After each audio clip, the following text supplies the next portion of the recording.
Okay, so this is our first coffee break session where anything Yeah, goes. yeah, that's right. So I just thought that I'll start by talking a little bit about why I wanted to do this. Because so I know that our channel is currently well, the way that we structure it is that we try to pursue very serious topics, and obviously we want to deliberate and suss out these ideas on a serious tone, and we want to make it accessible as well. But I feel that at the same time, when you look at people online, commentators, podcasters, there is, no matter what, for some folks out there, it need to know the people behind, what makes up their background, their worldview, what are their values, and what's their motivations, obviously, for being a public speaker, right? So that's one of the reasons why I decided to do this, because I just think that it helps us connect with our audience better, and gives them a sense of who we are. Yeah. And well, before I want to say my story, let me just ask you, Unsu, is this something that actually you're in favor of, or you feel like you're wasting your time doing this? Yeah. When you first mentioned the idea, I was definitely in favor of it. I'm wondering if this is happening a little too early on in show. And I'm also, I've not prepared anything for this, so I'm just going with the flow. But yeah, I think let's just see what happens. Yeah. I'll use a little story, because I was thinking a lot about, what's a good metaphor for this, right? Coffee break.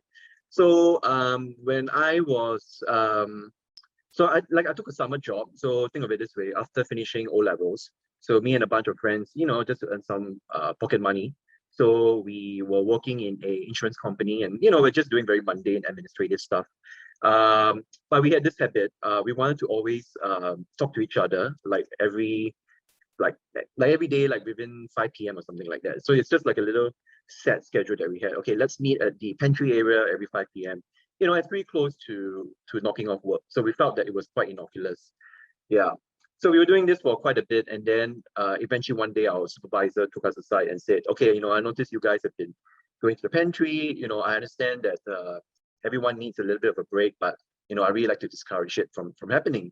Yeah. And like you can see, I can still talk about this episode vividly. And I guess it always struck me that, right, that we are just a bunch of young kids. Just all we're doing is just stapling papers, putting them into files. There's nothing significantly important what we're doing. But here we are being taken to task, just taking like 10, 15 minutes to catch up. Yeah. And I think, this whole episode kind of downplays how important actually a coffee break can be, right? So now, I assume for you and me, but maybe for you actually, you haven't worked in a corporate environment, right? Hardly, yeah. I've been through corporate environments, as a corporate video maker. I've had to work with companies, but yeah, I've not been a salaried employee at a corporate. Right. Yeah. Yeah. So to me, it's like I think people who work in such environments, they understand what I'm talking about. That's why in Singapore, and there are different opinions about this. Like some Singaporeans like the idea of hey, it's lunchtime, let's get together, let's eat out together, let's build friendship, rapport, right? On the other hand, I actually have people that I know who, because they're from overseas, they actually find this culture quite strange. Yeah, they say that during lunchtime, maybe they'll go to the gym or they'll do something individually, or run an errand. But they find the Singaporean idea of getting together and socializing, a little strange what it is. So in any case, I'm going to rebut that. I do think that actually it's very important to do stuff like this. And more importantly, if I were to put it in a very theoretical kind of way, it's really for us to connect, as human beings, right? Because in the work environment, that's not what you're doing, even if you have to work with someone, right? There's a task at hand. And whereas when it's a coffee break, you really try to connect authentically, well, as much as you like to. And you try to see beyond the shell of a person, beyond work, beyond whatever superficialities there are. And just like the way I talk about this memory of doing coffee breaks with my friends, I think we strike up the best, most poignant memories and times, sometimes in moments like this, in a moment of relaxation and just being ourselves. So yeah. Yeah, there was a book that I read once called The Social Life of Information. And I think it was written by some sociologists, but they were talking about the importance of the water cooler in companies where people gather around the water cooler, and actually the conversations that happen during those moments are where a lot of valuable information gets transferred. And so exactly what you're saying, like it's those informal spaces where people can free associate, can be very rich. Yeah. Yeah, I like that word, free associate, right? Because I think this is one of the few spaces that people really can exercise their freedom. And we don't mean just physical freedom. Like in this case, in the work environment I just described, it's literally about the physical freedom, being able to hang out with your colleagues, right? But more than that, it's also mental, psychological, and yeah, like the idea that you really try to look at things beyond what you're focused on. So if it's work, you just focus on work, but in these spaces, you can actually be going beyond that. So I know that you said that you're not prepared for this, but I just prepared a couple of stuff. So I just figured, just to get the ball rolling, what I would do is probably hit you with a few. So we're recording this in June, but I collated like events from May. And so these events are a little bit in the past, but that's what I like to do for our coffee break session. So we always have it at the end of the month, try to review what's going on, and let's see what our reactions are, right? So the first thing I actually thought I wanted to talk to you about was, so let me ask you about this. Were you aware of this person on the MRT train, and he was not wearing a mask? Did you? And just to be clear, I don't know that story. Yeah. Okay. So it's really short, but it just goes into a whole series of things. So the first thing is that, let me just mention this episode as a Kickstarter for our conversation. So this guy, well, he's Caucasian, so we have to be transparent about that. He was on the MRT train. He wasn't wearing a mask, and the patron, the passenger on the MRT train, like, captured him talking to someone off camera. So obviously he was beseeched to wear a mask, and he chose not to. But he, and I couldn't hear very clearly because the person recording is a bit of a distance away from the guy, but I definitely picked up a few keywords. He said things about, that vaccines do something to you, obviously trying to hint probably autism. I think he said something about Bill Gates. Yeah. And look, the guy was not aggressive at all. Like he just sat calmly down onto the seat, and then he just turned to whoever was talking to him off camera and just tried to engage in a dialogue.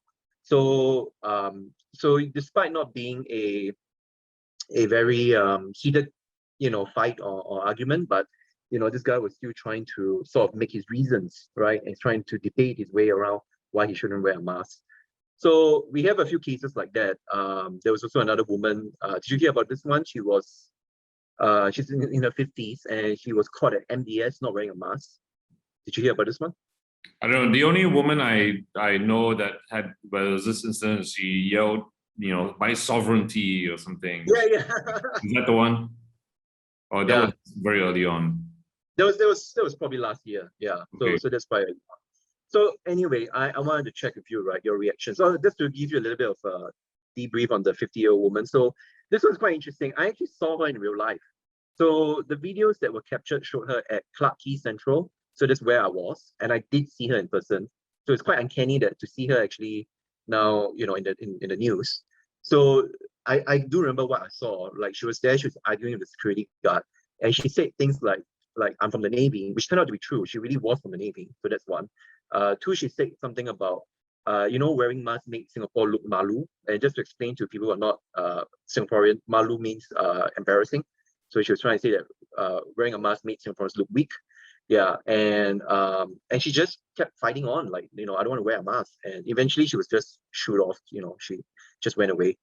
So anyway, so let's hear your reactions to all these cases. I think we had a bit of a conversation about you talking about the politicization of masks. So I want to hear your inputs. Yeah, I think mask wearing is just like a public health issue. I think there's enough evidence to show that it can help with reducing the transmission of the disease. So I think it's a matter of collective responsibility. I have no issues personally with me wearing a mask.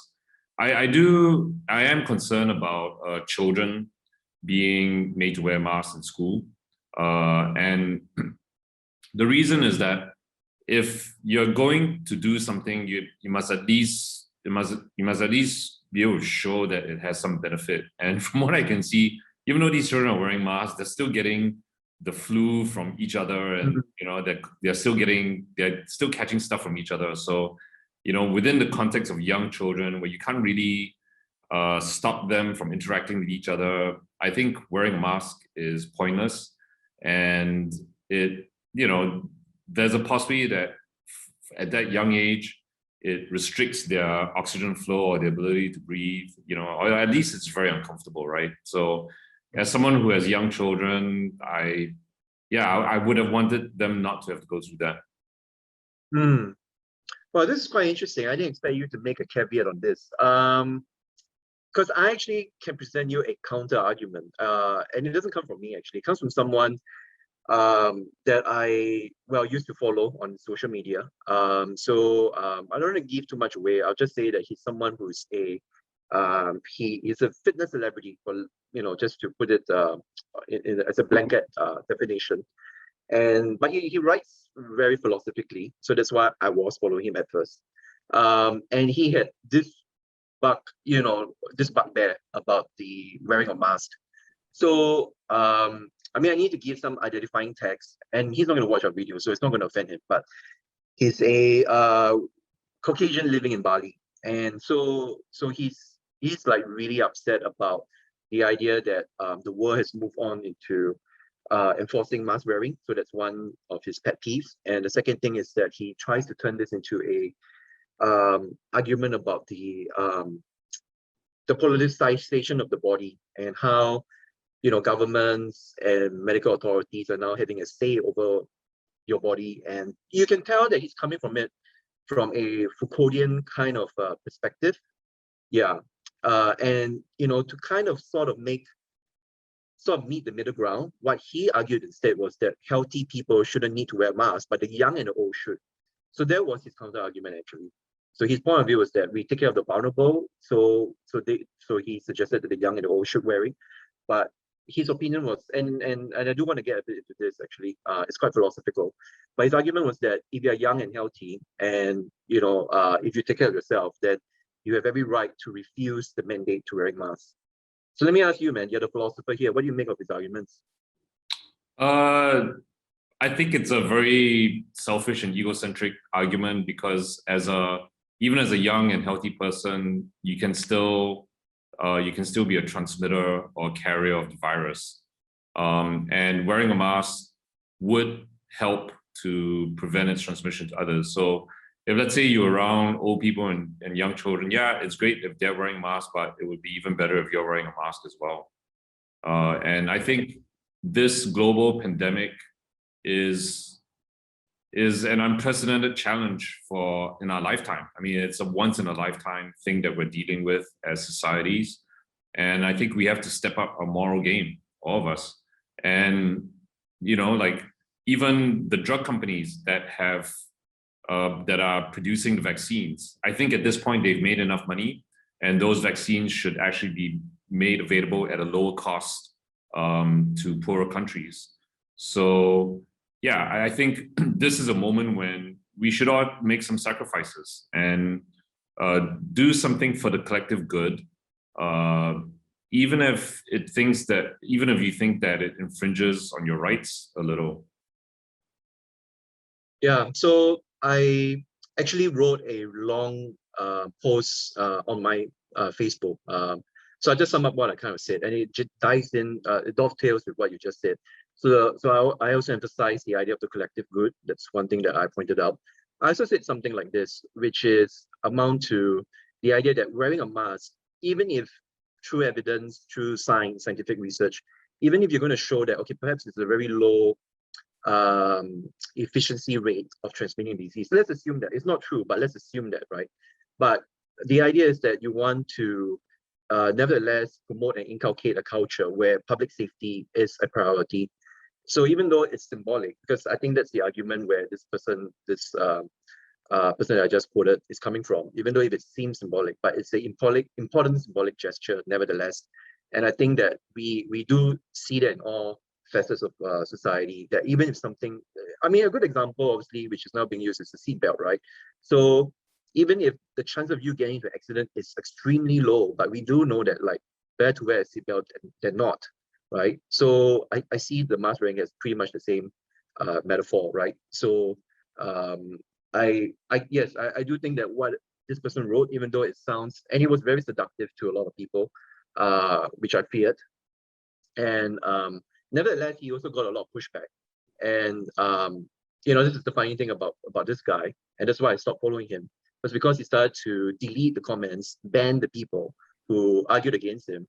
And that's why I felt like, then you're not being charitable, I mean, if you're someone that claims to believe in having a free speech and having the right to speak, then every other person who rebuts against you is just as much the same right. So yeah, and funny enough, right, this whole thing came up as a topic between me and another friend, because we were talking about the idea of social media and how it's important to know the kind of people you're following. Because just like how I unfollowed this guy, my friend also unfollowed him because he felt that like, I don't need to see this kind of stuff. Yeah, it's corrupting, or it's it's not healthy thoughts, essentially. Yeah. And so philosophically, it got me into thinking about the idea that well, not to say what we did, the act of unfollowing someone, not to say that's unethical, but let me ask you this, right? We talk a lot about maybe the importance of like hearing the other side.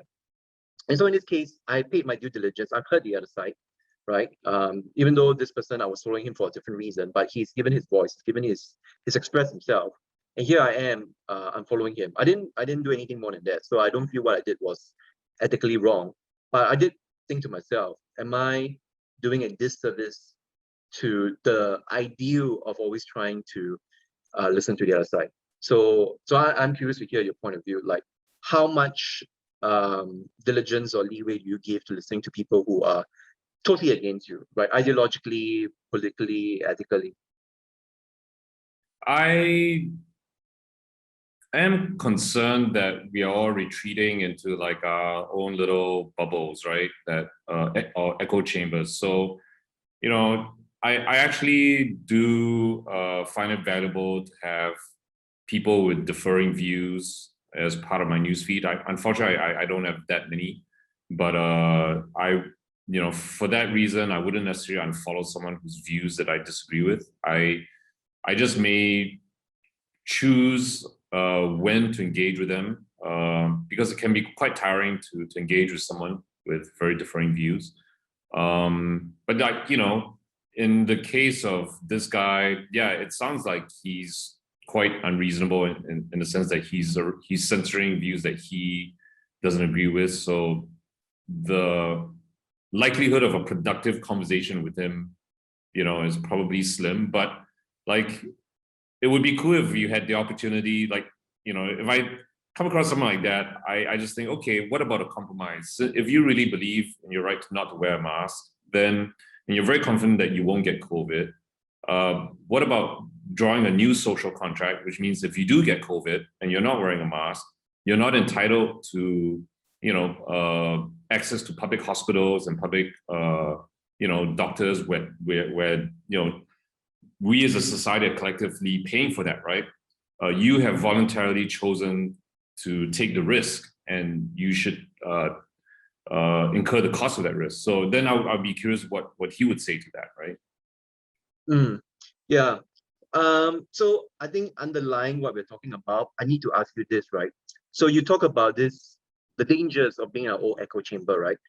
So I know this question can be answered in a very sophisticated manner. So I just take, whatever you're going to answer just as a kind of like a preface, let's put it that way. But do you believe in the notion that if, let's just say, generally speaking, you expose someone to different points of view, right? So, from the left to the right, that person will get closer to the truth? I don't think so. I think we've talked about this before. Like, there's this thing called cognitive dissonance that we all have, and a lot of times, like, we will just cherry pick the, evidence and the opinions that we actually accept. So it doesn't matter how much opposing evidence the other side gives, I'll just choose to ignore it or discount it. Yeah, so let me buttress that. So I don't have the article right now in front of me, but there was an article that I came across, and I saved it or bookmarked it at least, where it was a, if I'm not wrong, I mean, I can look it up later, but the idea is that it's a kind of like a experimental study to see whether people are more amenable to change their mind if they were exposed to the other camp, right? So I think the researchers used social media, if I'm not wrong, but the idea was that they wanted to test the thesis, right? That if it's true that people get more steep into their own echo chambers if they're only exposed to one side, right? Would things change if they were exposed to the other side? And the study didn't come out very well. So it pretty much validated what you said, that even if you did expose people to the arguments from the other camp, they didn't necessarily buy it, and sometimes they may even sink more into their own prejudices and attitudes. So that's one. And then the other thing was, and it's always going to be a perennial topic for us, but facts don't change minds. A good person who wrote about this is, if I'm not wrong, I'll look it up later, but if I'm not wrong, I think her name's Elizabeth Hobart, because she's the person who also wrote a couple of books on sex extinction and climate change. So I remember that if I'm not wrong, I'll look it up later. It's her who wrote this either New Yorker or Atlantic article, quite long article about why facts don't change minds. So anyway, in saying all that, right, that's why I've come to the conclusion that yes, this is just not the best way to reach to people, to convince them, about maybe the merits of your argument. And I guess just going through life, you kind of realize that it's quite hard to engage in the first place. So even take this person that I just mentioned, right? I mean, he's nobody to me, I'm nobody to him. So it's very true. Why would he want to listen to me, right? He'd be more amicable, I would imagine, if he knows me personally, if we knew each other in real life. And I like to think that, it's because of personal relations, which goes to the purpose of doing this video as well, right? The personal relations does count so much in listening to the other side, because if you just don't know that person, you can imagine all sorts of things about that person. And I have two examples, but I'll bring up one first. I'll talk about the other one later. But I actually have met someone, been with someone who's a Trump supporter, and he was someone that, when COVID happened, he believed that it came from a lab. Now apparently there may be some truth to that. I don't know whether you've seen the recent articles about how the lab leak theory is coming. I mean, it's not that it's true, but it's just becoming more legitimate, apparently. So he believed in that. He downplayed COVID. He thought it was just the flu. So he didn't think much about, like, he thought everything that was being done for the sake of COVID was over dramatic and overplayed. He didn't believe in climate change. And I tell you why. I don't know whether I mentioned to you before, but the reason was because he thought that carbon dioxide is not like a dangerous gas. Like, to him, because of reading something, it's a new book out by, I don't have the person's name at hand right now, but it's a book about breathing. And this person was on the Joe Rogan podcast. So this person, this associate of mine, listened to that podcast and then took away from that you can control the amount of carbon dioxide that you breathe and regulate that. Hence, carbon emissions is a false flag, and hence climate change is not real. So anyway, I've said enough about what this person believed in, and I guess like, to me, in socializing with him, let's put it that way, I've learned that actually there's very little I can do. Like, I didn't try to rebut him. I just played a listener. Even though I have very strong views, I really wanted very much to debate with him, but I chose not to do that because of the nature of the work that we're doing. That's one. But two, I felt like he wasn't going to give me any credulence anyway, because I'm not like such a close friend to him, and there are people closer to him who probably could have tried to convince him otherwise. But if it didn't work, then no more better that I would.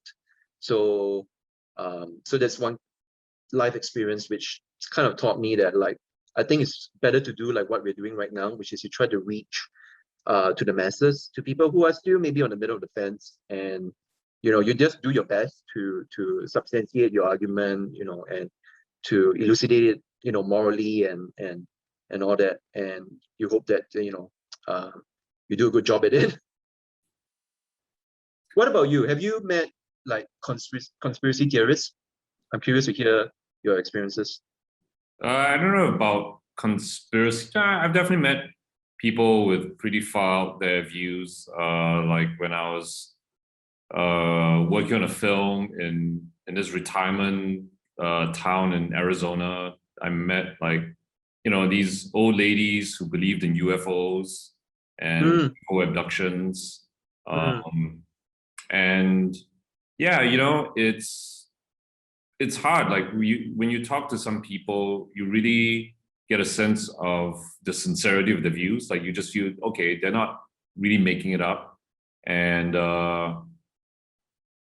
I have to believe that from that person's point of view, that what they believe somehow does make sense, that it is as rational for them to believe that as for me to hold some of my beliefs.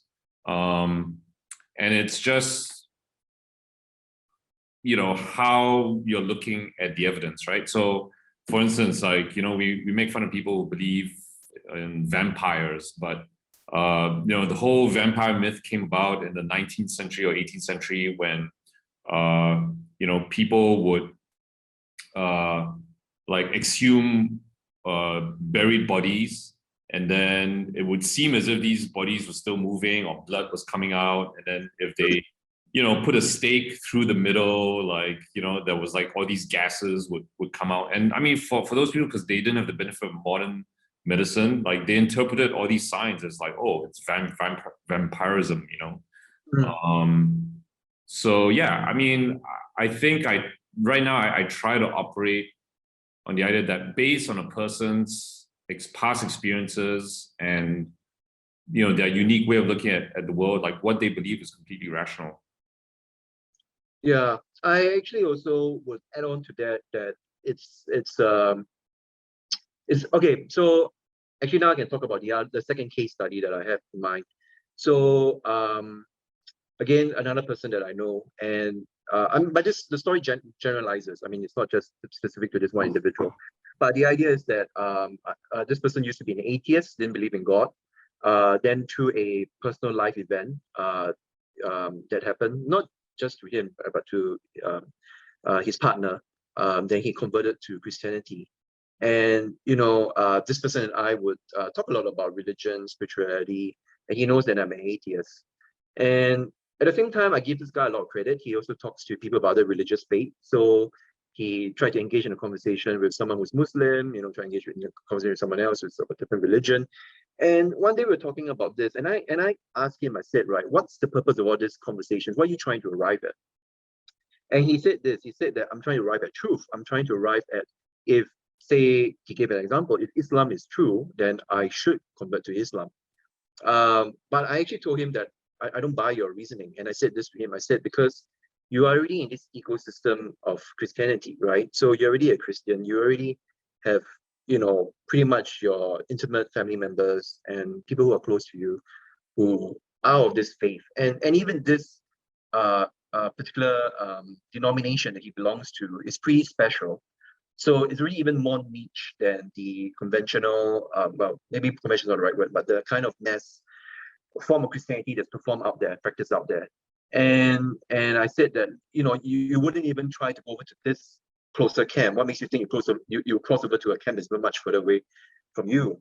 And, my point was essentially that there's too much at stake in terms of your truth. Right now, this truth has a lot of components to it, not just maybe the doctrines that you believe in, but also the people around you, the community that you immerse in. And to reject all that because maybe one day you are convinced intellectually that some other religion is the truth, I mean, you have to discard so much. And I just don't see that as very fathomable. It does happen, obviously. There are cases of people who they can go back and forth, right? Someone could have been religious, they become atheist. Someone could be an atheist, become religious. Obviously, these things do happen. Not that they don't, but I just think it takes a lot of hard work and willpower and conviction, which is hard to come by. Yeah. Oh, also fundamentally, I think that we have arrived at a situation where I don't think it's possible to believe anymore in absolute truth with a capital T. Like there is no one truth. You know, I think this idea that there's one truth or an objective truth out there that we can arrive at is something that we've held on to for centuries, you know, since Greek philosophy, Plato, also during the European Enlightenment. And in the 20th century, like all that got blown to bits because of anthropologists who went to study other cultures, and then they started realizing, wow, okay, people who live in other cultures have a completely different description of reality. And when you try and like really pin it down, you can't say that you know, our version of reality is any superior or better than the other person's. And so that's why in the 20th century, we had a sort of a philosophical movement called Post-Modernism, which was all about how truths are socially constructed. And I think what we are seeing today is just the consequences of post-modernism. You know, like no one person has a claim on truth. Okay, this is going to get interesting. So I'm going to ask you first, how proficient or capable are you of reading postmodern texts? Not very. I find most of it pretty like unreadable. It's right. Yeah. So then that leads me to ask you, why do you subscribe to that idea, right? Even if you find it so hard to even understand, you know, the primary text, let's put it that way. Yeah, so the primary texts I find unreadable, but I have read simplified interpretations of postmodernism, or at least books that come from a postmodern perspective. And I do think that some of the critiques of postmodernism are valid.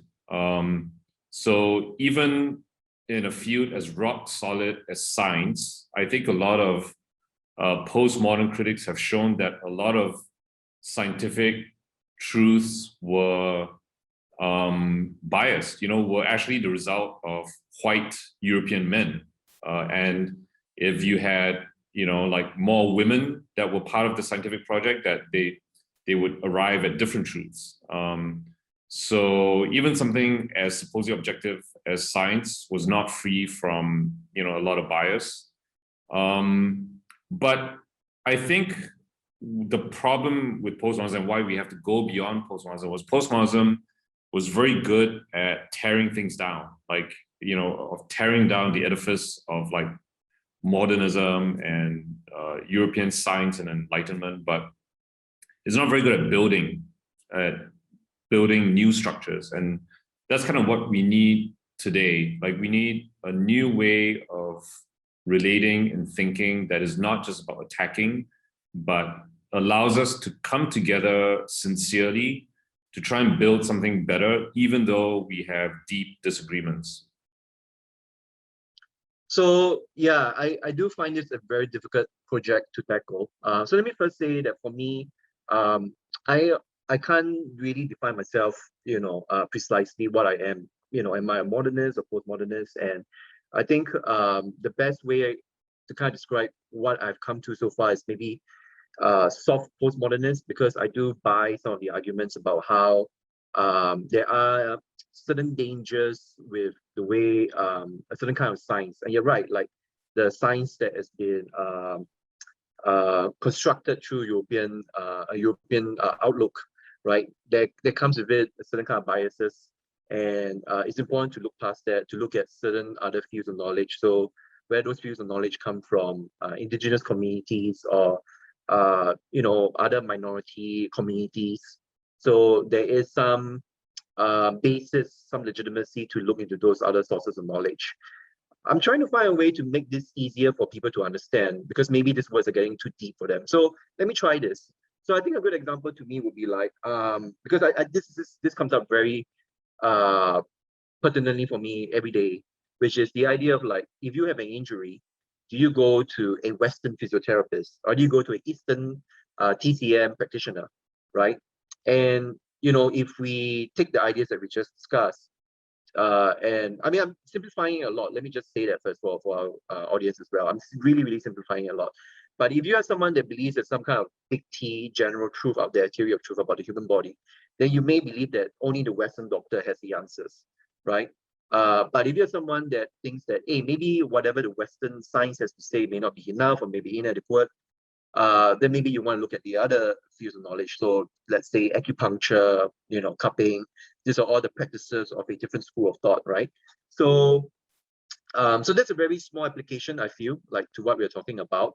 But of course, you got really big questions out of this as well, really big issues about, well, like even take what we're just talking about, vaccination. Some people refuse to take vaccines, and because they may have certain ideas, they may think that you don't know everything there is to know about the COVID vaccine, whether it's going to be healthy in the long run. And I even had a doctor tell that to me as well. Like he was pretty worried despite being a doctor, that he was worried for whether he would want to take the COVID vaccine. So it gets really murky. It gets really people can be inconsistent, let's put it that way. So someone can be in a profession that has this body of truth to it, but the practitioner may not subscribe to it wholeheartedly. So, I think this is where, it's just the way life is, actually. Yeah. There are a lot of scientists who are religious, and science and religion are often seen in opposition to each other. Yeah, that's right. So so like I say, I don't really have a solid case, and I do think this is one of those things where what is probably lacking is enough research, enough understanding about smaller fields of knowledge. Maybe there is some truth to it. Let's pretend, just as an example, let's say qi, right? Like in Chinese therapeutic fields, there's this idea about qi and energy, and acupuncture is supposed to work on some notion of that. So for anyone who's out there who's listening to this and maybe a TCM practitioner, please forgive me if I'm getting something wrong, but generally is what I understand about it. And to me, this is one of those things that perhaps more study needs to be done, more understanding needs to be done, so that we can understand it better and come to a much more firmer science about it. So that's my take. Yeah, no, I think the injury example is perfect. I think everyone can relate to that. And I can think of a few stories that relate to that. Like a Indian woman that I met once told me, like, she had some stomach issues, and she went to so many doctors in Singapore, did so many tests, spent thousands of dollars. They couldn't get to the bottom of it. She decided to go to India for a work-related trip. And then on her first day, she started like getting really ill, like her stomach issues again, getting nausea. She was wondering if she should just go back to Singapore. And then, one of the women in the house, one of the helpers who was working in the house, said, "Oh, I know exactly what's going on with you. You just have to tie this string around your toe and you'll be fine." And true enough, she was fine. And wow. Apparently, like a lot of people in India, like kind of know this stuff like intuitively. It was taught to them, and so to me that's a very good example of like how I think in some ways like we shouldn't overly worship Western science. I think it's good at a lot of things, but it's an institution like any other, and an institution will always seek to justify itself, to attract more resources to itself. So hence convincing you that you need to spend a lot of money on tests, and yeah, if you're too focused on that, you might be blind to some other simple solution where you don't have to spend so much money. Yeah, I mean, that's a very fascinating case study, and truth be told, like I've heard something similar as well. So a friend of mine, his wife was having incredibly back pain, terrible pain in her back, and she's someone who's very flexible, and it was very unheard of. And she's also tried all the Western stuff, and in the end, he pressured her to try TCM. And in one instant, that was it. She felt a lot better after that, and it was amazing. So let me ask you this, right? Because it's something that came across my mind. What do you feel about the effects of placebo? Have you looked into it? I think the placebo effect is huge. Like it accounts for at least 50% of the efficacy of a drug. Yeah. But perhaps you should explain what a placebo is for someone who doesn't know. Yeah. So let me use an example, okay? Because I think it's the most extreme example if I remember the details correctly. So suppose you took a group of people and they have all the same ailment. Let's say they have some kind of a brain injury of some sort. And what happens is that you separate them. You have some of them do the proper treatment, and you have some of them do something else, but it's not the proper treatment. And in some cases, in a scientific study, in a control group setting, these people would have no treatment done to them at all. But they are led to believe that something was done to them. So they're given a kind of medicine, or they're given some form of surgery. Yeah. And what happens is that a placebo happens is that even though obviously you expect people in the treatment group to get good results, but there are some people also in the control group that receive nothing at all, but they actually came out of it saying that, hey, I feel a lot better. And this is actually the strongest example I've heard of a placebo effect, because as I recall, like I said, I don't have the details in my head, but it's that interventionist. It's not just a medicine. Yes, you could, for example, a simpler one would be like, if I give you a pill and it's not Panadol, but you take it and let's pretend that it's something like a sugar pill and your headache went away. That would be a good example of placebo effect. And that would be, not something that I consider like impossible, because, sometimes a little bit of faith and belief that you will get better due to taking a piece of action would help a lot. But imagine that, like I definitely want to look this up again, because I know I read it correctly, and it's about people who have something really severe, something akin to a brain disorder or something of some sort. And it just astonished me that some people can experience a placebo effect even though they didn't get any surgery, but they believe they did. Yeah. So that's the most powerful example. And sometimes I do ask myself whether I myself well, actually, I think of myself a very funny way. I think of myself as being so skeptical that I wouldn't experience any placebo effect. Because if you give me something, sometimes I'm like, this is not going to work. I try to practice a very healthy dose of skepticism. But yeah, what about you? I mean, like I said, I wanted to hear whether you have any experiences, or what do you make of it? I think definitely the placebo effect has a lot of like far-reaching consequences. I definitely believe it's a very strong factor, and we shouldn't underestimate it. And it goes beyond even just medicine. So like, it's just all perception and how our mind can be persuaded. I mean, I think it's really all about how our mind constructs so much of reality. So even let's say, take a very different example, like wine tasting. They've taken some of the world's top wine experts, and they fooled them by, like, you have, actually it's white wine, but they color it red and you put a red wine label. And even the top wine experts couldn't tell the difference. They thought it was red wine when in fact it was white wine, right? So Yep. It was just that suggestion that convinced them of reality. So in a way, that's why placebos work, because it's the power of suggestion. Yeah. Yeah, that's a great example. And actually that might lead us to another topic, because now we can jump a little bit tangentially to the idea that the subjectivity of taste, right? And how, you brought the wine example, right? And I've read a couple of stuff on this. Perhaps we should really do a focus video on this, but the idea that how much should we be paying for our food and our drinks? Because if you can fool people that just because what you're about to receive is something expensive, and it gives them the false impression that it's actually something intrinsically, what's the word for it? More valuable. Well, that's not the right word, but you get what I mean, right? Which is, you're not truly tasting something of a finer quality. You maybe have been misled because you're paying something more expensive, because you are in a setting, right? And a restaurant is always a good example, right? Why do the restaurants dress themselves up to be so high class and luxurious, right? It is to have the placebo effect of you thinking that, hey, you're going to taste something that's really excellent and of high quality, and maybe it's not. Just to also buttress what you just said, one scene that I can think of from a documentary that I watched was testing people's in a fine restaurant. They were in a high class dining restaurant, and they were asking them, do you think that the water you're drinking is bottled water or tap water? And they just assumed they were drinking bottled water. But then in the documentary, they showed in the background someone using a water hose and filling up their glasses with plain old water. So again, another example where I think I have a lot of thoughts on this, but I want to hear yours anyway. Yeah, I mean, it's something that I think we're all susceptible to.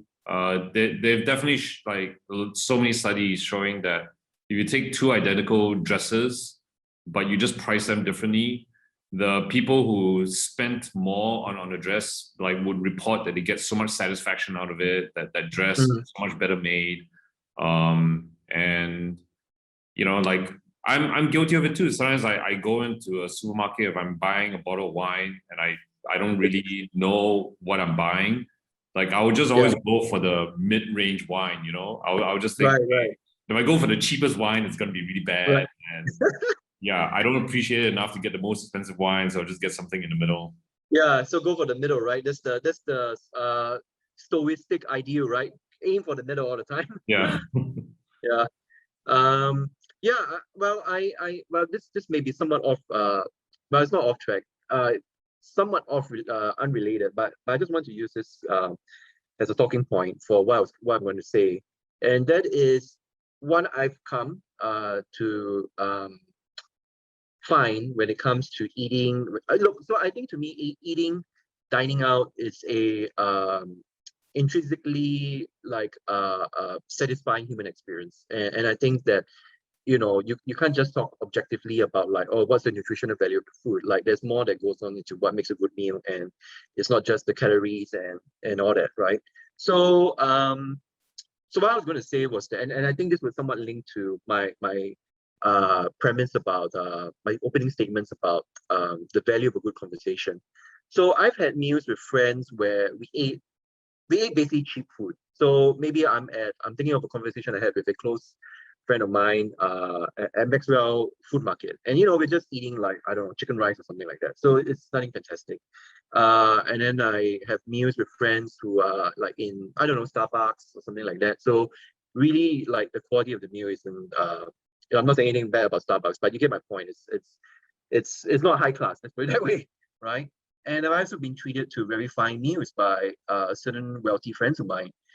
But here's the thing, right? When I think back to what were the best experiences, best in terms of maybe the laughter, maybe the cordiality that we had, or how enriching the conversation is. It's the cheap meals, man. It really is. I wasn't focused on how good the steak is or anything like that. That being said, I just want to just make a sound out to those wealthy friends of mine who treated me to some good meals. Thanks a lot. I really appreciate it still. But I mean, really, to me, it's about the idea that the material wealth, of something, of an object, of an experience, really doesn't account for very much. Yeah, I really find it much more enriching when there's some kind of sincere human bonding, and that I appreciate a lot more than what's happening on the surface. Yeah, definitely for meals, I am a big fan of informality. I just really hate very formal, stuffy settings. I have enjoyed expensive meals, but there are some expensive restaurants that are also fun and not too formal, and those are I usually have a much better time there than the ones that take themselves too seriously. Right. Okay, so actually now this is a good time to jump into something that I had planned for tonight to ask you. So what's your eating habits like? This is Singapore's favorite topic, eating, right? Food, what's your eating like? I don't know. What's your favorite food? What's my favorite food? Laksa, for sure. Oh, okay. Yeah. Every now and then I have a craving for it, and it's one of those things that's hard to get overseas, Yeah. So to me, laksa is kind of the gold standard or the benchmark for Singaporean food. Okay, let me then phrase it this way. If this was to be your last meal on earth, right? Let's pretend you're gonna die and you're gonna request for your very last meal, right? Is it gonna be laksa? Quite possibly. It's so hard to choose one meal, right? Like, I don't know, it's like the same thing with like Academy Awards. There's no such thing as like the best film of that year. Sure. But yeah, I'd be happy with laksa. I could think Okay, of okay. that. You know, I mean, All right, there's a all lot right. of strong contenders for the feud. Like a good steak, you know, would definitely be up Right? there. Um, yeah, I don't know. Really good sushi meal, Mm, perhaps. yeah. What's I mean, what are you looking for? Like when you eat, are you looking for spice? Because laksa is pretty spicy, though Japanese isn't. I mean, what's the quality or what's the thing that you're looking for, the aspect of a meal? You know, it depends on the dish, right? So I think I have a pretty broad range of tastes. Like I really love Italian food as well. You know, Oh, pastas, like really well done pastas. Lasagna, you know, was at one time one of my favorite dishes. Tiramisu, I love tiramisu as right, dessert. So right. yeah, it's just that, you know, every dish has a different kind of appeal. But laksa, it really is just the complexity of flavors. Like the laksa leaf, has such a Mm, unique thing, and just the differences in ingredients. You know, I like different textures as well, like the noodles, the fish cake, the mm, eggs. You know, right. like yeah, it's just different textures. Um, so when I eat laksa, there's only one thing that I want out of it. It's the cockles. Mm. It's the hum, yeah. But um, there's a better contender for that, and that's char kway teow. So, just in case people don't know, because maybe someone's watching this, not being in Singapore, but the dishes that we described, they're generally like noodles. So laksa and char kway teow are noodles, and for laksa, it's noodles basically in spicy soup. Yeah, whereas for char kway teow, it's kind of like fried Chinese noodles. Let's put it that way. And it comes with cockles, and cockles is actually a very rare sea what do you call it, shellfish. Yeah, it's a very rare shellfish found in basically our region, not so much in other parts of the world. Yeah. So, So what is your favorite char kway teow? Because I love char kway teow as well, like, for oh, sure. Yeah, yeah. okay. So here's the funny thing. Okay, so um when I was young, so I'm talking about like me being a teenager, my dad, right, I have to say, for my dad, he really knew how to treat us well in terms of food. So going to Jumbo Seafood was quite was not a rare occasion. It was quite frequent. So that's one. And then like when I was in secondary school, like he would usually pass by McPherson. Like they say, I don't know whether it still exists there now, but it's kind of like a food hawker center there in McPherson. And then he would buy like the char kway teow and there's crab and there's stingray, and he'll buy this back home for us for as a family dinner. But eventually I found like the best one to be at Ghim Moh. So at Ghim Moh, there's this famous char kway teow store. And the reason why it's so good is because it's wet. So it's not dry. That's very important. There is only a husband and wife team managing it. So it's mainly the husband who works the walk, and the wife just takes the orders. Yeah, and he's been doing it for years. Yeah, and even my mom, that goes down there to buy, from them.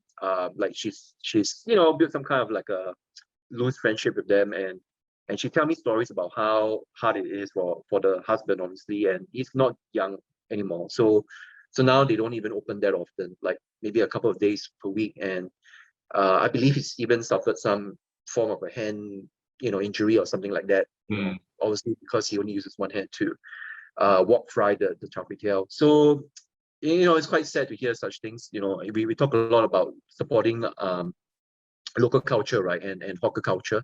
And these are maybe some of the things that people aren't really aware of, that the kind of toll that it takes on the physical body, especially if we do this for a lifetime. Yeah. Yeah, no, I've had the Gimo char kway teow. I can definitely say Oh, it's okay, very good. okay. Yeah, yeah. Yeah.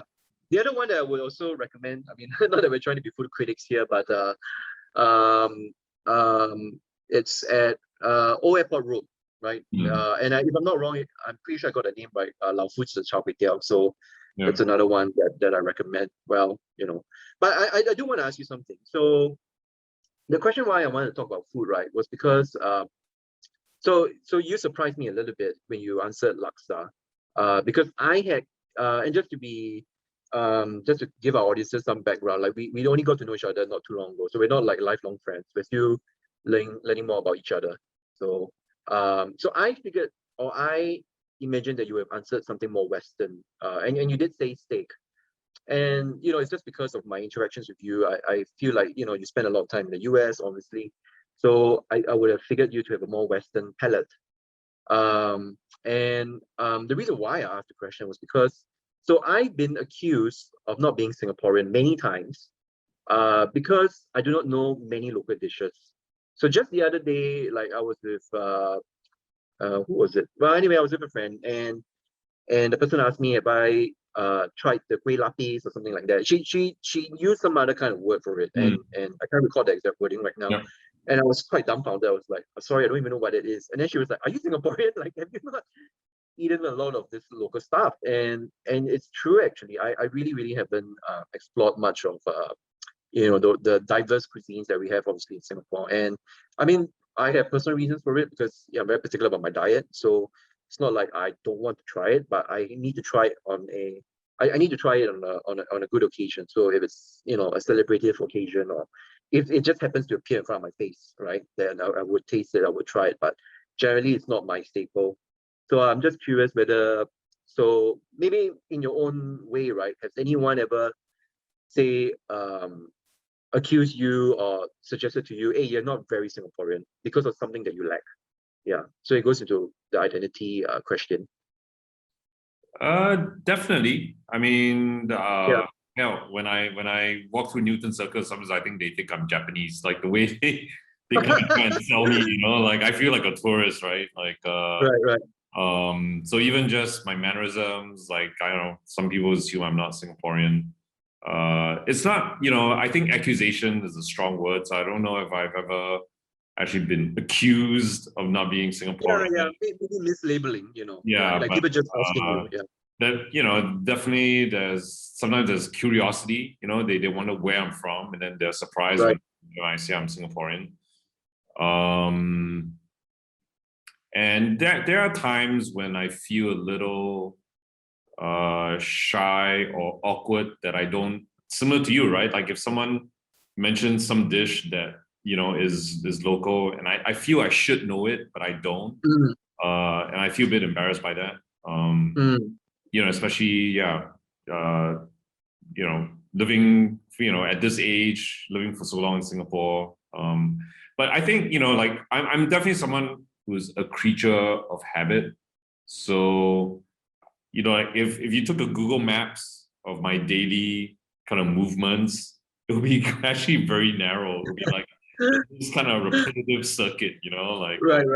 so I'm not someone who like really goes out and explores every corner of Singapore. I just have my routine and I'm happy with it. Yeah, it goes along with what we did in our last video, where we said that the joy of missing out, and one of the key themes is actually repetition and having a routine. And but let me ask you this, right? So, but were you always like this? I'm trying to imagine that when you were younger and a filmmaker, were you always like this this type of person that would usually stick to a routine and not seek novelty? Because I would imagine that's not a characteristic I associate with a filmmaker. For sure, in my 20s, I was more adventurous and outgoing and more risk-taking. In some ways, national service even helped. Like after you go through something national service, then immediately after that, I went to San Francisco to attend film school, and it's like after like my experiences in NS, I thought, wow, okay, if I had to sleep on the streets, I'll be okay. Like it can't be worse than like spending like 2 nights in the jungles of Brunei. And Right.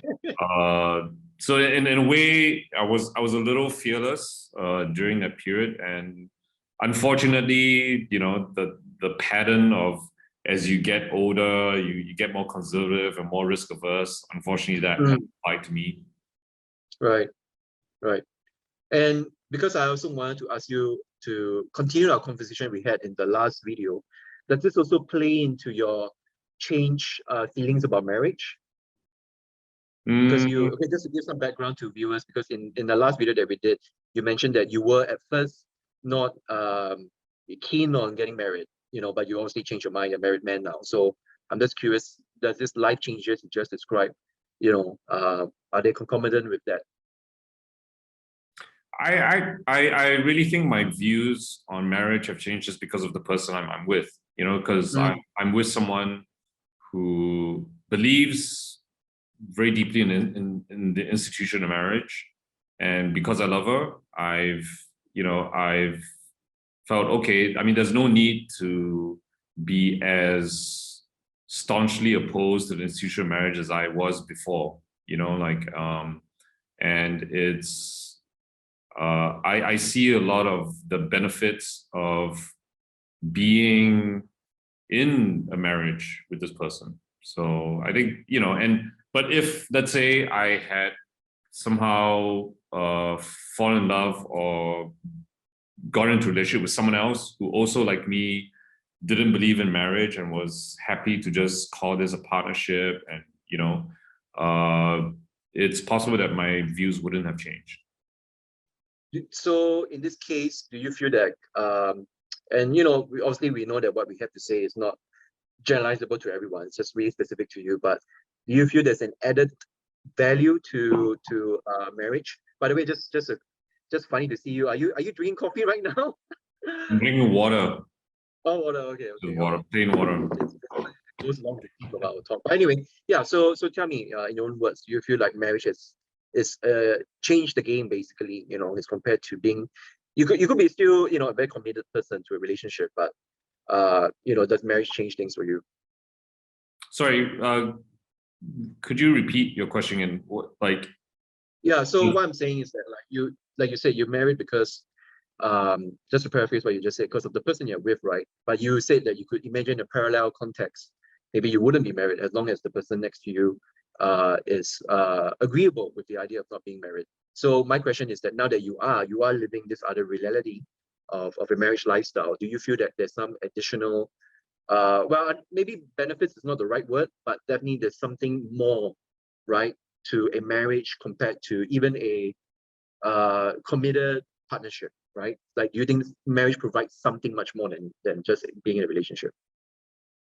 It's definitely a higher level of commitment. It's one of those things where because one of the reasons why I was resistant to marriage is because I had seen a lot of people go through divorces, and I know marriage is one of those things that it's easy to actually go to City Hall and get married, but right.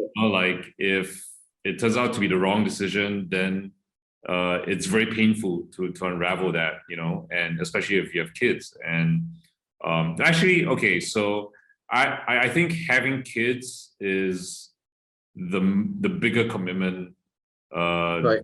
than marriage, right? I mean, I think marriage is one level of commitment, but even if you didn't get married and you had kids together, to me that's a huge commitment that's even beyond marriage. But I do think there is a value to making that kind of commitment, because you just you go through a lot of tough times, I think, as a couple. I mean, it's definitely not all rosy, right? There are a lot of times when you you just won't get along. And I think being in the container marriage, it just really, like, having that reminder of, okay, you did make this commitment, and it's very meaningful. It sometimes helps you get through those hurdles. Right. I want to propose a theory to you. It's a theory I came up with. So I own intellectual property rights to this. So it's something like this. I was conceptualizing this with a friend, and he's someone, just to give some context why we came up with this idea. So he's someone who's in his late 40s. He's never been married. He's been many, been and out of multiple relationships. At one point got really serious with a girl and was very close to getting married, but it's just that they only knew each other so briefly. It was a huge jump to try to make it to marriage, and yet, there were certain incompatible requests, let's put it that way, demands. And so that's why they didn't get married. But anyway, this is our pop theory. Okay, so let me first say this is truly anecdotal. I'm not ascribing to any scientific validity out of this. Okay, but here's our idea. Okay, in Singapore, right, if I'm not wrong, if I got the stats right, 4 out of 10 marriages end in divorce. So if I'm not wrong, if the number still stays, it's 4 out of 10. That leaves 6 intact marriages. Out of the 6, right, we presume that 3 will be happy, 3 will be unhappy marriages, because some people do stay married, even if they're very unhappy with each other, right? No. So our idea is that, okay, this is it, man. 3 out of 10 marriages are really, live very successfully to be, fulfilling and joyous. So that's why we were like, okay, marriage is not for everyone. So yeah, and you mentioned something about obviously witnessing divorces. I'm someone with divorce. I've said that a few times. So yeah. So what do you make of that? Like, the idea that, truthfully speaking, not truthfully speaking, based on my pop theory, right? Like, it is conceivable that quite a number of marriages are not, they don't end up very happy, let's put it that way. Yeah, of course. I know we share an interest in existentialism, right? If I remember correctly. And, like in my teenage years, I read a lot of Sartre, Jean-Paul Sartre, and I know that he and his partner, Simone de Beauvoir, they had an agreement, right? They thought that romantic relationships should be this 7-year renewable contract. So you make a commitment to stay together for 7 years. At the end of 7 years, you reassess whether you want to renew this contract or not, right? And I think that's actually a more realistic view of human relationships. It's just possible, because every person goes through a lot of changes, that it is very unlikely that 2 people can stay in sync with each other throughout their lives. And so it may be better if people don't put that much pressure on themselves. But I think if you were, like, one of the biggest justifications for marriage is that it is a good container for having children, right? Like it gives a stable home to raise children. But if, let's say, we were to change even our methods of raising children, like how we do it, like what if we had the creche system that ancient Sparta had, where children were raised by multiple families. So a child didn't just have one mother, a child had every mother, like in that tribe, right? Then it wouldn't be so important to have that, permanent mother and father to raise you, because you would have so many different people helping to raise you. Yeah, I like that you brought this up, because this is something that I came across as well in terms of my work in the ministry. So just to give the viewers some background, I used to work in the Ministry of Community Development, Youth and Sports. So that's some years back. Now this ministry has been split into a family ministry, like Ministry of Social and Family Affairs, if I'm not wrong, MSF, and another one, which is MCCY, that deals with community development, youth and sports. So anyway, let me go back to the topic. So in Singapore, we have this, let's put it this way. The ruling party has this mindset that nuclear families are essentially the basic building blocks of society. And, that mindset, helps to explain a lot of the kind of policies that they implement, right? So for one thing, that's why they're against homosexual marriages. They try their best to still what they call promote a many helping hands approach. And that is kind of a policy ideal where it's not exactly what you just described, but it's supposed to mimic that kind of spirit where, if someone within your community, someone within your family circle, and that includes the extended family circle, that you don't just, I'm going to put it quite bluntly, you don't rely on the state for support, you actually rely on your multiple family members to support you, right? So it could be someone who's maybe having money issues, financial issues, maybe deep in poverty, maybe someone's having a medical issue as well. So, again, I'm putting this very simply but succinctly. The idea behind this is that this party wants Singapore to be a place where we help each other out in that fashion. And but here's the thing, right? You brought up a very good point, right? Which is does it really mean that, does this approach have to rely on the bedrock of a nuclear family, right? And when I hear people talk about, and there are quite, a couple of older Singaporeans who talk about this idea of this kampong spirit, that's actually what I had in mind, what you described, the scenario that you described, where people are living in a village, where maybe there isn't any sense of, maybe there isn't any valuation of the idea that you got to be in a nuclear family. And so if, let's say, I have a kid, maybe I'm going to the factory to work. It could be my sister, it could be my aunt, it could be my extended cousin, whatever. But there is someone else that may actually take over the role of the primary caregiver to my child. And like what you mentioned, I think this is like a practice that can be also witnessed in other cultures as well. So, so I guess my question to you is that, assuming that our audiences get what we're coming from, do you really envisage this kind of practice being brought back? Do you think people can be convinced about an alternative model where the parents aren't the primary caregivers? Let's just assume that as a primary basis, and then like the idea that the children may be looked after by other caregivers, and that's the way that the society develops. Yeah, I think it's possible. I don't know. I can't predict how it would happen. Right. But I've been reading this book on parenting called Hunt, Gather, Parent, and it's about how indigenous tribes raise their children, and it actually makes a lot more sense than how we are doing it in modern society. So if more and more people kind of just be open-minded, and I think it has to come from a crisis, right? Like where our societies actually reach a point of crisis where we realize the way we're doing things is just wrong. Like we keep repeating the same patterns, trying to solve things within a nuclear family. It just doesn't seem to be working, and then you'll be forced to look at other solutions. So can you spell in detail then this practice that you've been reading about, right? This indigenous practices. Can you spell in more detail for our audiences to understand where you're coming from? Like what exactly the details, what are you trying to ascribe to? It's really about the fact that, like what you said, you don't have to be genetically related to a child in order to care for it and look after it. So they call it alloparenting, ALLO parenting, because I think it's a reference to genetics. Like allo genes are, you don't have like related genes, and it's something that I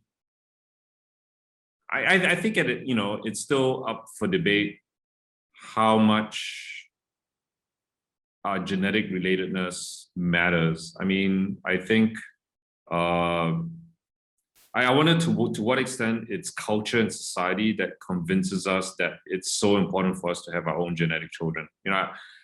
So another of my unconventional views on marriage and children is that I often thought, there's so many children in this world. Why should I bring my own children into it? Why don't I adopt? So there's a part of me that was actually quite open to adoption. Like I didn't really need to have my own genetic material,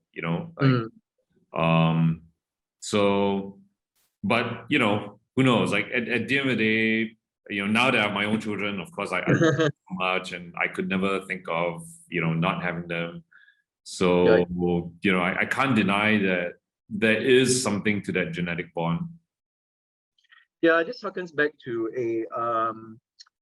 which is a debate that this anthropologist Chris Ryan gets with various what do you call it, interlocutors. So people would challenge him on the idea of the value of the genetic bond, right? Because Chris Ryan, and I mean, he's not the only anthropologist around. There's obviously many other anthropologists who kind of make the same argument that there are many societies where these societies are very closely knitted.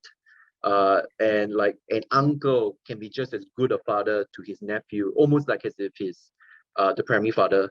And there's even some societies and I'll try my best to dig up this because I know I read it, but I just don't remember the specific society. But something to do with the idea that it's a matriarchy. So the woman can have sex with several male members of that community, and the child that's born out of this relationship, like there may not even be a clear answer who the father is, but it doesn't matter because at the end of the day, every single member of that society or that community looks after the child as if it's their own. So whether it's a like the grandmother, even if it's a sister, you know, or a cousin, you know, everyone has a equal stake in looking after the child. And you know, to me, when Chris Ryan is usually challenged about how true can this be, or you know, actually what you just said just now is kind of the common counter argument to him because someone who is usually a parent would say, no, but I can't look at my nephew and look at him as if it's my son because there is still something different about it. Or maybe nephew is not a good word, but the idea is that I can't look at another person's kid and imagine that to be as of the same equal status as my biological son. And you're right. I mean, I think to some degree it's very hard to get out of that once you already have a biological child because it's too hard to phantom otherwise. Yeah. But you know, to me, I actually would say for me, I do kind of like the idea a little bit, or I can relate to the idea that's possible, because I feel that biology, like it's not a guarantor of a positive relationship. Let's put it that way. So obviously, you know, families are complicated. Sometimes you don't get along with our parents, we don't get along with our siblings, and we sometimes find ourselves completely at odds, right, with very close family members. And I think it would be much more like forgiving on ourselves if we can understand the idea that if you don't have a perfect family, it really doesn't matter. It doesn't make you a bad person. And it's just through contingencies of life, right? The randomness of life that if you're born a certain way and your parent doesn't accept you for who you are. And obviously one can think of issues like, homosexual acceptance as an example. And it's hard. I mean, I'm not saying that someone should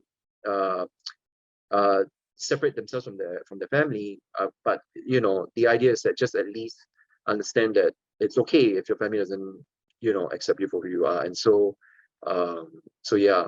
Speaking of which, so then let me ask you this, but I'm pretty sure I know your answer. So do you voice out your support for gay marriages among your friends and having it in Singapore, and do you get any pushback from that? Yeah, we my wife Liza and I, we do voice our support.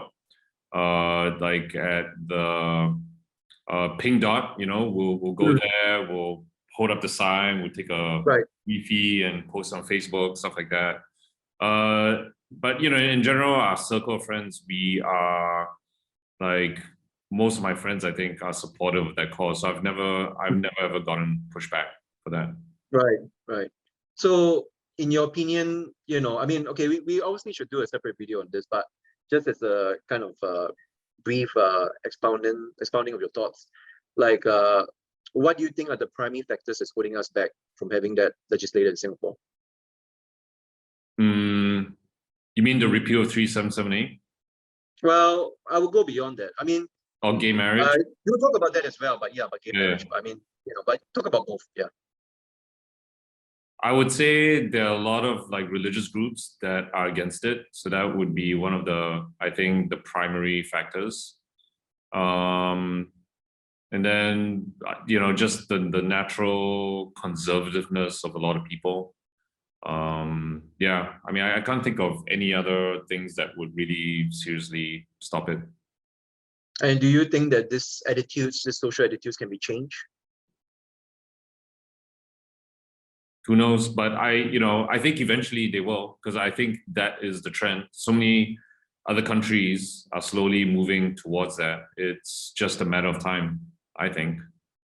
Yeah. It's just like at one point you had slavery, and now it would be like, even though we have modern forms of slavery, but the form in which they existed, where you had slaves working on a plantation, or like, that would be unthinkable today. So I think that's gonna be what happens with gay marriage. Yeah. Yeah, I think for me, my projection is that it requires one significant move, political move, and that could entail a gay politician, someone who's not afraid coming out gay, someone who's proud of advocating a gay platform, right? I think that person has to be really brave and audacious. I mean, not audacious, it's not the right word. I mean, someone has to be that courageous, yeah, and be able to embrace the kind of attacks that he's going to get, and then just keep pushing, because I don't think it would happen otherwise. At least for now, I don't see any of the political parties, whether it's PP or the opposition parties, I don't see any of them at least willing to hold on to that for now. So that's what I think. Yeah. How long have we gone, by the way? More than an hour, I believe. I can't. Okay. Yeah. Sure. Okay, so maybe let's kind of wrap it up. I actually am very impressed with how much we've talked. Lots of serious stuff, lots of casual stuff as well. But and actually, I planned so much, but I didn't manage to go through quite a lot of the stuff that I wanted to ask you about. But it's great anyway. Yeah, we talked so much about so many things. At a very in-depth level, I would say. Yeah. Yeah. Well, I'd say if anyone has started watching this from the beginning and are still watching, you get a prize. Like, Yeah. if you're listening to this, yeah, like just message us with coupon code I don't know 377A, and we will give you a prize. We should actually think of something like that. No, but I want to end it off with some positive words actually. So I just wanted to get a wrap up on how you feel, how we are doing. We've launched the channel. It's only been about a week, right? We did talk a little bit about the reaction from friends, but I want to give you a little bit more space to just talk about your feelings. What do you feel we've accomplished so far, and how do you feel about it? I'm just right now focus on just still trying to have fun with it, not get too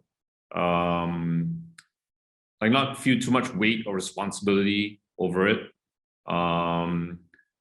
As I said in our introductory video, I'm focused on authenticity rather than quantity. So I really have no idea how many people are going to be watching this. But I think I enjoy the intellectual sparring with you. So in a way, it's like, okay, we discuss topics. I don't really know if I'm doing the best job, but it's definitely something that helps to keep my mind sharp. So, I think the only thing I'm concerned about is I know we want to do a lot of book reviews, we want to cover a lot of topics, and as time goes on, we want to do a certain amount of preparation for it, and as things in life start piling up, yeah, I don't know if I'll be able to keep up with that level of preparation. Right.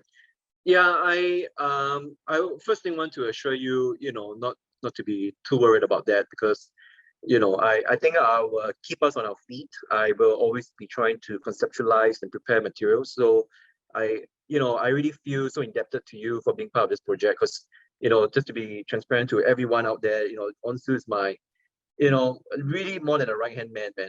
You provided so much in terms of the technical expertise and thinking of bringing the guests. We are going to have guests, so you've done so much, and I just hope that yes, as long as this project seems interesting and fun for you, then we keep doing this, right? And I know that even though we told ourselves, okay, we should be more let's put more calm, more not expect too much, but nevertheless, of course, we want to see some kind of results.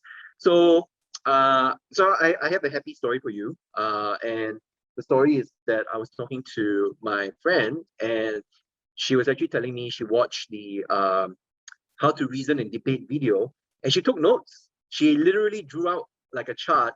She wrote Onsu's views, Douglas's view, and she wrote out what we were talking about and stuff like that. And and she said she's looking forward to watching Why Read. That's the next one that she wants to watch. She gave me some feedback, and I actually want to lay this on you, because it really goes to show why I feel our channel is so important. So I told her that she should try the politics video, the Why Talk Politics video. And she actually said, I'm scared. I don't feel it's something that I'm interested in. Yeah. And I said, no, you're not. I mean, because I know that this friend of mine, we talk a lot about politics. But somehow she's just like afraid that we're going to get into jargon. She's not going to understand it. And I told her, no, we perfectly sculpted the content so that it's accessible for people like you. And I think it really goes to show, right? Like, remember the thing that I said first in that Why Talk Politics video? I said it's a scary topic. There really are people out there who are afraid of engaging with it. And of course, we didn't advocate some kind of revolutionary action. We just wanted people to just be more liberated and autonomous in talking about it. But here you go, there are people just afraid to click on the video. So anyway, but the good news is that she enjoyed the the reason and debate video. And I wanted to just give a shout out to Kwan Jin Yao. He's the guy who's heading the podcast socialservice.sg. Like, he retweeted my announcement. And I'm really grateful to him for that, because we don't know each other at all. Like, we're just connected through Twitter, but we rarely talk to each other, if ever. And it's just nice to see that someone like him actually retweeted and shared. And like I said, there is also another random user who actually added on to say that, hey, I really appreciate the work that you guys are doing, because it's just filling up a gap in Singapore. So I hope that you and I hope you feel proud of that, and I hope that helps to carry the torch a bit further for you, like in terms of definitely. yeah. I've always thought, like, even if just one person gets something out of a show, it would have been worth it. Because, honestly, at this point, all we put in is time, right? Like, it's not, it's not costing us much. And I think we personally are getting some benefit out of it. And I think the only scary thing is that I've never put myself this much in front of the camera, right? So that's something very new for me, and I'm kind of just curious to see where this will go. But yeah, thanks for sharing that. Very heartwarming that your friend actually notes. Yeah. Because like I said, I think there are people out there who are hungry for this kind of information, but she's not going to be like us. She wouldn't have the time, right? She's an essential worker. She's not going to have time to read Post-Modernism. She's not going to even understand, what's capitalism. She's she's interested. I mean, she clearly can see her life is entangled within such notions or concepts, but she just doesn't know how to start. And that's the important thing about which I mentioned on my own Facebook, which I said that sometimes these people, right, like, you could tell them, hey, read the book that I'm reading, or listen to this intellectual that I'm listening to, but they won't do it because it can still be too remote for them.